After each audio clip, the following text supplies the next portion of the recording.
Session जज शाकिरुल्लाह मरवत को बाजियाब करवा लिया गया। टांग से हफ्ते के रोज अगवा किए जाने वाले सेशन जज शाकिरुल्लाह मरवत को वजीरिस्तान से बाजियाब करवा लिया गया है। बाजियाबी से कुछ ही घंटे कबल अगवाकारों ने उनकी वीडियो जारी की, जिसमें शाकिरुल्लाह मरवत ने अपने अगवा की तस्दीक की थी।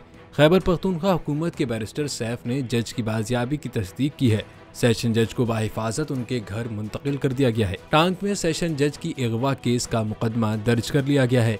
FIR में दावा किया गया कि दहशतगर्द मुल्ज़मान में मरवत, महसूद, गंडापुर और अफगानी शामिल थे। दहशतगर्दों ने मुतालबा किया था कि उनके रिश्तेदारों और खवातीन को जेलों में रखा हुआ है, वो अपने मुतालबात पेश करेंगे।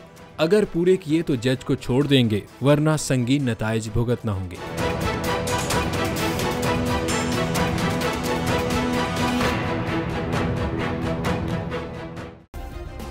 सब्सक्राइब करें और बेल दबाएं ताकि कोई खबर रह न जाए।